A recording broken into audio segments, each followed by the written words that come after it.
بسم اللہ الرحمن الرحیم۔ مسلم شریف کی روایت ہے، حضرت ابو ہریرہ رضی اللہ تعالیٰ عنہ سے روایت ہے کہ رسول اللہ صلی اللہ علیہ وسلم نے فرمایا کہ جہنم نے اللہ تبارک و تعالیٰ سے درخواست کی کہ اے میرے پروردگار، میرا بعض حصہ بعض کو کھائے جا رہا ہے، پس مجھے سانس لینے کی اجازت مرحمت فرمائیے۔ اللہ تبارک و تعالیٰ نے اسے دو سانس لینے کی اجازت دے دی، ایک سانس سردی میں اور دوسرا گرمی میں۔ پس تم لوگ جو سردی کی ٹھنڈک محسوس کرتے ہو تو وہ جہنم کے سانس لینے کی وجہ سے، اور جو تپش محسوس کرتے ہو وہ بھی جہنم کے سانس لینے کی وجہ سے۔ تو یعنی کہ جب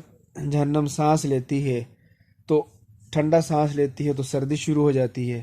اور جب گرم سانس لیتی ہے تو گرمی شروع ہو جاتی ہے۔ تو اس حدیث سے ہمیں یہ معلوم ہوتا ہے کہ جس طرح ہم سردی اور گرمی سے بچنے کے لیے مختلف طریقے استعمال کرتے ہیں، جب سردی آتی ہے تو ہم مختلف طریقے سے سردی سے بچنے کے وہ طریقے ہم استعمال کرتے ہیں۔ ہم اپنی جیکٹ وغیرہ اور اپنے جسم کو چھپانے کے لیے کس طرح کی چیزیں وہ استعمال کرتے ہیں، گلوز ہو گئے، سوکس ہو گئی، گرم ٹوپیاں ہو گئی، سب چیزیں استعمال کرتے ہیں۔ اور اسی طرح جب گرمی آتی ہے تو ہم نارمل اپنے آپ کو رکھنے کے لیے اے سی وغیرہ استعمال کرتے ہیں، پنکھے استعمال کرتے ہیں، کہ تو ہم سردی سے بچتے ہیں اور گرمی سے بھی بچتے ہیں۔ تو ہمیں دنیا میں اپنے انتظام کرنے کے ساتھ ساتھ ہمیں اس بات کی طرح بھی فکر کرنی چاہیے کہ جو ہم آخرت کی جو سردی اور گرمی ہوگی جہنم کی، یہ تو صرف ایک سانس لے رہی ہے، ٹھنڈا اور گرم، لیکن جو بذات خود جو جہنم کا جو عذاب ہے، تو پھر ہمیں اس سے اندازہ لگانا چاہیے وہ کس قدر سخت ہوگا، کہ ہم اتنی سردی ہوتی ہے سردیوں میں کہ ہم اس سے بچ نہیں سکتے، اور اس سے ہم نے طریقے استعمال کرنے پڑتے ہیں بچت کے،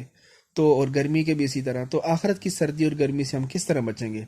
تو اس لیے ہمیں ایسے اعمال کرنے کی ضرورت ہے، کیونکہ آخرت میں تو جس طرح ہم دنیا میں وہ طریقے اختیار کرتے ہیں سردی اور گرمی سے بچنے کے لیے، آخرت میں تو یہ طریقے نہیں ہوں گے۔ آخرت میں جو طریقے ہیں وہ اعمال صالح کے طریقے ہیں، تو اس لیے ہمیں چاہیے کہ ہم اعمال صالح کرنے والے بن جائیں، اللہ کو راضی کرنے والے بن جائیں، تاکہ جو ہمارے اعمال ہیں یہ ہمیں جہنم کی گرمی اور جہنم کی سردی سے وہ بچا لے۔ تو اللہ تبارک و تعالیٰ سے دعا ہے کہ اللہ تبارک و تعالیٰ ہمیں اپنے حفظ و امان میں رکھے، اور جہنم کی سختی اور ہولناکیوں سے پناہ عطا فرمائے، اور ہمیں ایسے اعمال کرنے کی توفیق عطا فرمائے کہ جس سے ہم جہنم کی گرمی اور سردی سے بچ سکیں۔ اللہ تبارک و تعالیٰ ہمیں عمل کی توفیق عطا فرمائے۔